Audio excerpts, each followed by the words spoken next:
Yo, what's up guys, it's Unstoppable here. What I got for you guys today is a 17-1 TDM game on Raid. And I ended up using the SWAT for the first part of this game. I'm pretty sure this game picked up a little bit after I did, after I joined, or before I joined, sorry. And yeah, so I ended up using the SWAT for roughly not even a quarter of the game before I ended up switching up to my pistol, as because this, I can't remember what mode I was actually in when I played this game, as this game was from a little while ago. And but it was only a 4v4, and this guy's laying down a bouncing Betty, which he thinks I'm going to come shooting for him. So he starts reacting the way he does. So I end up coming into the back, and then I think that he's there, but my teammate I think took care of him. So I end up shooting my teammate. Thank God I was scoring, but he can't really take any friendly kills. So that was that. So pretty much this game is a 4v4. I'm not too sure, like I said, what the game mode was. I'm pretty sure it's a TDM, full session that is, but I'm not too sure if I'm pretty sure that the server itself was lacking for more players. But anyway, as the gameplay itself carries on, this is where I switched to my pistol, and this is where I decided to carry on from now on, because I realized that this is one of the many pistols I need to upgrade before I switch to the B23R, which is probably the most, in my opinion, somewhat the most overkill machine pistol, as I like to refer to it as. It reminds me of the Rafika from MW2, or however weapon you want to refer to it as, but it seems a little bit overpowered to me, because it's like, despite the 3-shot factor which it features, like the 3-shot burst, it seems a little bit powerful, but I don't know, I haven't really used it much because like I said, I'm upgrading each weapon to its max level as I go along. It may be the most irritating thing I try and do, but I know somewhere deep down in my player heart I know I can do it, so I end up, I don't know, I feel like switching it out sometimes, but I like to keep a very organized profile, so I'll end up, yeah, that guy that kind of scared me, he actually just spawned right in back of me. But yeah, I like to keep my profile organized where I do one thing at a time, and so that if I want to go back to a certain weapon, like I said in many other videos, so that I got a certain attachment that I can go back to. Same thing that goes for the pistols. This one here might take me a little while and all that stuff, because even with a long barrel it doesn't seem to really do the damage that it's promising to do. But I try and work with what I can and do with what I can, so it's not too bad.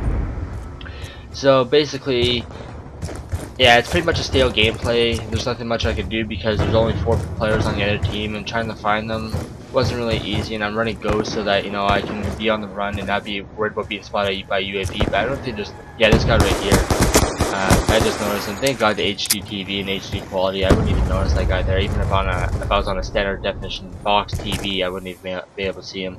But anyway, yeah, pretty much this game wasn't very active. I was trying to find people, and they were just like, one place I kept on going, so they ended up going in the opposite direction, pretty much across from me. Yeah, like I'm running Ghost so that, you know, I can sneak up on people without being noticed. And yeah, that guy there, I'm surprised he didn't kill me. So I end up using my UAV here, or was it? Yeah, I end up using my UAV, and I find him right there. So then I end up eliminating him. And I don't know, for some reason it's like, I always test myself to see how much of a good trigger finger I have until, you know, I think it's when you try to improve on how much of a good trigger finger you have is where you fail the most, more so than when you're taken by surprise, you end up shooting the guy and be like, wow, so that's what my true trigger finger is like. So that's where I've been surprised by myself a lot lately about how fast I can pull that trigger on like during unexpected times, during the times where I try to and it doesn't really come out as much as I do. And unfortunately, I do have a mod controller. It's actually not really modified like through the Xbox original controller. It's more so the Collective Minds Mind Force 360 controller, which in my opinion is not too bad, but the sensitivity is not that the same with the original Xbox controller. So yeah, I try to keep it out of the situation, but I figure with the amount of, like for example with the assault rifles, they got the select fire, which pretty much using the mod controller is pointless, because unless you can make your, unless the mod controller can make your rate of fire faster than with the select fire of what Treyarch utilizes as faster than that, then by all means go right ahead and use it. But I think the select fire, because the reason for single shot assault rifles like semi-automatic, for the FAL for example, Treyarch has made the, I'm not too sure if it was the hip fire or the aim down sight, but I think it's pretty much the hip fire, which was pretty much increased recoil, or if it was aiming down sights. I can't really remember what the stats were, But because of the fact that you're shooting at such a high rate that your accuracy is being thrown off, I don't see the point in using rapid fire because your weapon's gonna be firing right up in the air when the enemy's like right in front of you, and there's no one really towards the air. So pretty much, I think it beats the whole point of using a modern controller. Like I said, unless your fire rate is more faster than the select fire, be a noob and go right ahead and use it. I'm a bit of a hypocrite on my part. I try to use it too, but not as often as I found out about the sensitivity. It's a little bit. It's almost that of the, what is it called, DATCOM controllers, except for I found a settings where you can actually customize the sensitivity of the joystick controllers. But unfortunately, there's Collective Minds does not have a customizable program where you can adjust that. So I leave that controller out of Call of Duty's way because I know deep down inside me that there's pretty much a surprise, which, like I said before, during unexpected times, I end up pulling out my finger really fast, and no, I'm not meaning that in the most sickest way possible. I'm talking, firing the pistol wise, obviously. But anyway, no, that's not how it works. During unexpected times, I do end up tapping the trigger faster than I originally thought I would. But like I said, it doesn't really work like when you're trying to prove that you got a big trigger finger because.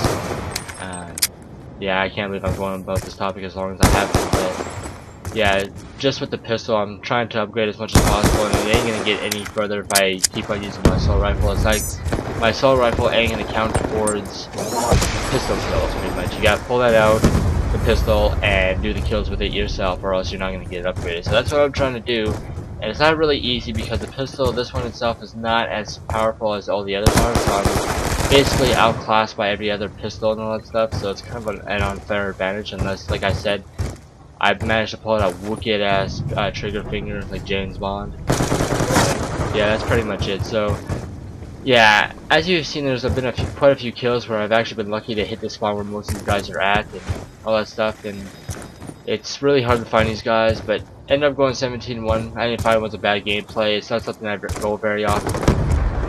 Another thing I wanted to discuss was my player ambition. I think I'm sort of losing it now because the ability to rush the enemy and not being prepared for what's ahead is kind of demolishing my plan of attack. So pretty much I'll go, but I won't think of the plan of attack. Like I'll just rush in there and see what I can get without thinking of the consequences before something bad happens. So yeah, it's not really such a good thing to go for, and I'm starting to lose my player motivation, which is not good, but I'm gonna start adapting myself to a strategy. So instead of rushing the enemy without them thinking, I'm gonna be there, and not think about how I'm gonna shoot this one enemy and not how the rest of their team is gonna react to me. I gotta think of that pretty much idea. So think before I act strategy. I think it's gonna play well along with my gameplay very well. As soon as I learn to adapt to it, of course. Pretty sure combat training should do a pretty good job of that. They would help me in objective games and all that stuff, and something I'll like, because before that's what I would used to do, and people are, I think other players are getting familiar with the fact that players are rushing them a little more often, so they're setting up their defense mechanism, the defense force a little bit more secure now, so that it's not so easy for me or anyone like me, to go and rush their base and try and kill them all without a plan of a defense for okay, so if I try and shoot someone, is there going to be someone right there to take the next kill? Like, am I going to die from this next guy who just witnessed his buddy's death? Well, that's pretty much the part I got to think of. So once I have pretty much established something like that, I'm pretty sure my player ambition will come back, and I'll be able to provide you guys with more gameplay. Hence why I haven't really been uploading. I'm just trying to get the gameplay as necessary to show you guys of what I've been doing. Is becoming less frequent is one of the reasons, and this part right here is where my connection flatlined. It was going completely red bar, so I just stayed here because every time I moved I would like I'd be like Dragon Ball Z flying all over across the map. So I just stayed still and we end up winning, and like I said, I'm going 17-1, and therefore you see the red bar. And never ended up being on top of the leaderboard, but it wasn't really my intentions anyways. I was only one using the pistol. But anyways, I hope you guys did enjoy it. If you guys can leave me some feedback on some future tips of what I could do to improve my videos, I'd be happy to hear them. And as always, I'll see you in my next video. Thank you for watching.